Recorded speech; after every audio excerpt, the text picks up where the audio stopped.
statement. Yeah, good. Just I thought solid win against a good team.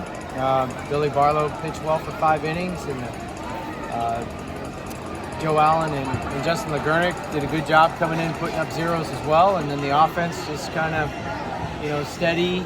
Talked about being consistently good. That's what great teams are, and it's just kind of a methodical. A lot of QABs, 2 big innings, and put some nice innings together, and we're able to separate a little bit. And they can. That's a really good team. They can really hit. So for our pitching staff to do what we did there, that's very important. We're pitching it a lot better right now, and these last few games. So it's certainly a bright spot and good to see. And the attack on the strike zone is extremely important.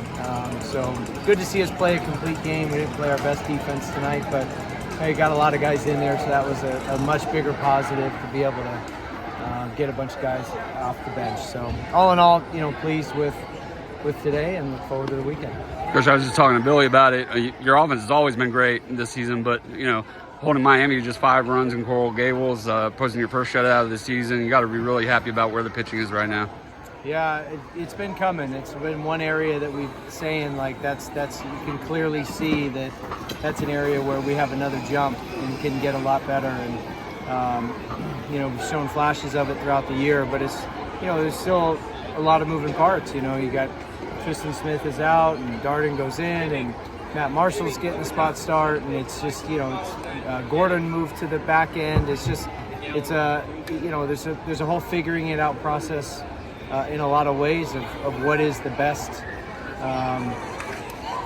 recipe for success there, but to see no matter what the roles are, because roles shift and change all the time, to see guys go in and have success in whatever that role is, whether it's high leverage or a margin or a start or whatever, and it all comes down to that common denominator of just pounding the strike zone, and we've been doing that very well. It seems like these last few games just throwing a lot of strikes, and that's usually indicative of good defense as well, and just keeping everybody engaged and keeping the momentum on our side. What's it going to take to have a successful weekend this weekend on the road? I don't know. I mean, it will just need to be consistent again. Sure. It's I'd love to give you an answer, but the last 2 weekends have been totally different. We had a slugfest in all 3, and then we had a low-scoring games in the next weekend. So I just know when we pitch and play defense and get timely hits, that's always the recipe at any time of year. So we'll just look to do, just continue to be consistent. That's really it. Now's the time of the year. We're in the middle of the regular season. Just keep our head down, keep getting better, and just be consistent in all phases. We don't need to be peaking or ebbing and flowing, just try to be consistently good. There's another 11-1 run rule here tonight, just like a couple weeks ago here against PC. Your mentor, Coach Leggett, used to dominate these midweek games, year in, year out. If my math is right, I think you're 42-5 going back to last season. I mean, has the rapidness of this turnaround of this program even exceeded your expectations? Well, we haven't done anything yet. I mean, we're going to be measured on what we do in June, not what we do in March. So.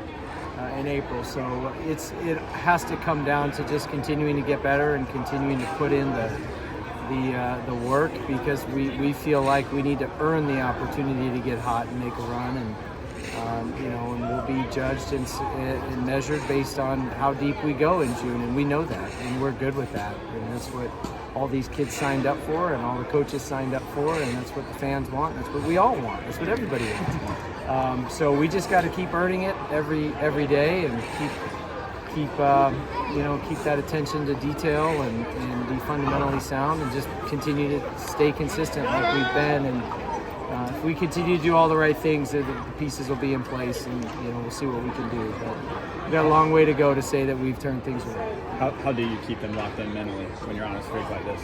Well, we measure the good and the bad in every single game, and we try to take the emotion of good and bad out of it, and just, this is the execution. This is where we excel. This past game, this is where we have opportunities for growth. We show a lot of video. We break a lot of things down and do a lot of classroom work on a daily basis. So it's just a constant learning environment, and always have things to work on, and never getting complacent. And this is already a very intrinsically motivated group. They're a very tight-knit group of kids. They're fun to be around. So they just got to keep their head on straight. If they do that, we'll be just fine and should have nothing holding us back. I guess you knew what the basketball team was feeling making it to the Elite Eight because you took Michigan to Omaha, which is the baseball version of the Elite Eight. How much fun did you have watching that run they made? That was so awesome. So excited for Brad and the staff and the team and all these guys. I mean, we're watching it all the time. We're watching it when we're on the road. We're always got the games on. And there was one game where we were playing at the exact time, but someone was giving us updates during our game. So it was really cool just to see that and see the way it captures the enthusiasm of a fan base. And that's what I remember most about making that Omaha run is just people, just families, friends, fans, everyone just stops what they're doing and just picks up what the team is doing and jumps on, and that's what you want. And it was great to see all of the true Clemson Tiger fans get on board with basketball and just pulling for them to make it to the first Elite Eight. How many years then? 1980. 1980. The first Final Four ever, but you can see it's coming. There's a lot of momentum. It's a great year, fun to watch, fun to follow. Easy to cheer for Brad and his staff and that team. So excited for what's in store for the future for them as well. Thank you, Coach.